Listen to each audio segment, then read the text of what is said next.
महाराष्ट्र में राजनीतिक उठापटक लगातार बढ़ती जा रही है। एक तरफ राजनीतिक दलों द्वारा राज्य के गृह मंत्री अनिल देशमुख के इस्तीफे की मांग की जा रही है। दूसरी तरफ अब मुंबई पुलिस के पूर्व कमिश्नर परमवीर सिंह ने सुप्रीम कोर्ट का रुख किया है। परमवीर सिंह का कहना है कि चिट्ठी में उन्होंने जो आरोप लगाए हैं उनकी जांच की जानी चाहिए। अपनी याचिका में परमवीर सिंह ने कहा कि उन्होंने जो दावे किए हैं उनकी सीबीआई द्वारा जांच की जानी चाहिए। इसके अलावा अफसर रश्मि शुक्ला ने जो ट्रांसफर पोस्टिंग को लेकर जो रिपोर्ट सबमिट की थी उसकी भी जांच की जानी चाहिए। परमवीर सिंह ने अपील की है कि महाराष्ट्र के गृह मंत्री अनिल देशमुख के घर के सीसीटीवी की जांच होनी चाहिए ताकि सभी तथ्य हर किसी के सामने आ जाए। परमवीर सिंह ने दावा किया है कि अनिल देशमुख अपने घर पर सचिन वाजे के साथ लगातार बैठक कर रहे थे। इसी दौरान उन्होंने सचिन वाजे को मुंबई से हर महीने 100 करोड़ रुपए कलेक्ट करने का टारगेट दिया था। परमवीर सिंह ने दावा किया है कि उन्होंने इस बारे में मुख्यमंत्री को जानकारी दी, लेकिन कुछ वक्त बाद ही उनका ट्रांसफर कर दिया गया। महाराष्ट्र में उद्धव सरकार पर संकट गहराता जा रहा है। सोमवार को एक बार फिर एनसीपी प्रमुख शरद पवार ने इस मसले पर प्रेस कॉन्फ्रेंस की। शरद पवार ने साफ किया कि गृह मंत्री अनिल देशमुख को इस्तीफा देने की कोई जरूरत नहीं है, लेकिन प्रेस कॉन्फ्रेंस में शरद पवार ने एक ऐसा दावा किया जिस पर वहां मौजूद मीडिया और भारतीय जनता पार्टी ने तुरंत सवाल खड़े कर दिए। दरअसल शरद पवार ने प्रेस कॉन्फ्रेंस में कहा कि अनिल देशमुख के इस्तीफे का सवाल ही नहीं बनता। उन पर जो आरोप लगे हैं उनमें कोई दम नहीं है। इसी के साथ शरद पवार ने कहा कि जिस तारीख के बीच के आरोप लगाए गए हैं उस वक्त 5 से 15 फरवरी तक महाराष्ट्र के गृह मंत्री अस्पताल में भर्ती थे। उसके बाद वो लंबे वक्त तक क्वारंटीन रहे।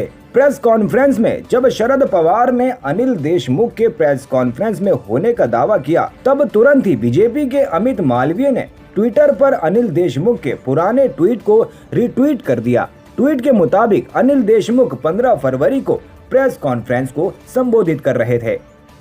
उत्तराखंड के मुख्यमंत्री Tirath Singh Rawat corona virus positive हो गए हैं। सोमवार को ट्वीट कर तीरथ सिंह रावत ने इसकी जानकारी दी। उत्तराखंड के मुख्यमंत्री ने कहा कि उन्होंने खुद को आइसोलेट कर लिया है। सरकार ने एस्ट्राजेनेका की कोरोना वैक्सीन कोविशील्ड के पहले और दूसरे डोज के बीच के अंतर को बढ़ाने का फैसला लिया है। केंद्र के निर्देश के मुताबिक कोविशील्ड के दोनों डोज के बीच अब कम से कम 6 से 8 हफ्ते का अंतर होना चाहिए। फिलहाल दोनों के बीच का अंतर 28 दिन है। केंद्र ने स्पष्ट किया है कि यह फैसला कोवैक्सीन पर लागू नहीं होगा। केंद्र सरकार के मुताबिक NTAGI और वैक्सीनेशन एक्सपर्ट ग्रुप की ताज़ा रिसर्च के बाद ये फैसला लिया जा रहा है, जिसका अमल राज्य सरकारों को करना होगा। दावा किया गया है कि अगर वैक्सीन का दूसरा डोज 6 से 8 हफ्ते के बीच दिया जाता है तो ये ज्यादा असरदार साबित होगा। ऑल इंडिया मजलिस इत्तेहादुल मुस्लिमीन के अध्यक्ष असुद्दीन ओवैसी ने सोमवार को कोरोना वायरस वैक्सीन की पहली डोज लगवा ली है। ओवैसी और उनकी पत्नी ने कोविशील्ड वैक्सीन का टीका लगवाया है। इससे पहले ओवैसी ने कोविशील्ड वैक्सीन पर खुद ही सवाल उठाए थे, लेकिन अब उन्होंने इसे ही कोरोना वायरस संक्रमण से बचाव के लिए लगवा लिया है। ओवैसी ने कोरोना वायरस वैक्सीन की पहली डोज लेने के बाद कहा कि आज कोविशील्ड की वैक्सीन को मैंने और मेरी पत्नी ने लगवाया है। सभी से मेरी गुजारिश है कि तुरंत वैक्सीन लीजिए, क्योंकि आपकी जान बचाना जरूरी है। बड़े अफसोस की बात है कि बड़े बड़े शहरों और राज्यों में फिर से कोरोना के मामलों में बढ़ोतरी हो रही है। इसीलिए जरूरी है कि जिनको वैक्सीन लेना है वे तुरंत जाकर वैक्सीन लगवाएं। दिल्ली में लगातार बढ़ रहे कोरोना वायरस के मामलों से निपटने के लिए दिल्ली के उपराज्यपाल अनिल बैजल ने सख्ती अपनाने के आदेश दिए हैं। विशेषकर उन राज्यों से दिल्ली आने वाले यात्रियों की रैंडम चेकिंग के सख्त आदेश दिए हैं जिन राज्यों में कोरोना तेजी के साथ फैला हुआ है। उपराज्यपाल की ओर से आज दिल्ली आपदा प्रबंधन प्राधिकरण की रिव्यू मीटिंग बुलाई थी।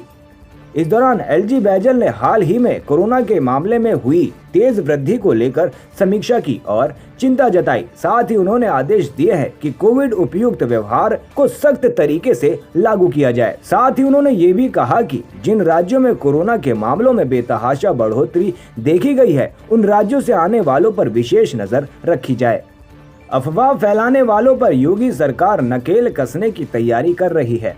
वहीं उत्तर प्रदेश में भी कोरोना संक्रमण के केस लगातार बढ़ रहे हैं। इसी कड़ी में लॉकडाउन के जरिए अस्थिरता फैलाने के लिए कुछ अराग तत्व गलत अफवाह सोशल मीडिया में फैला रहे हैं। सोमवार को योगी सरकार ने ट्वीट कर बताया कि सोशल मीडिया पर प्रसारित ये वीडियो पुराना है। वर्तमान में प्रदेश में किसी तरह के लॉकडाउन की योजना नहीं है। बता दें कि एक वीडियो सोशल मीडिया में वायरल की जा रही है, जिसमें उत्तर प्रदेश में फिर से लॉकडाउन लगाने की योजना बनाई जा रही है, जिसे सरकार ने पुराना वीडियो बताया है।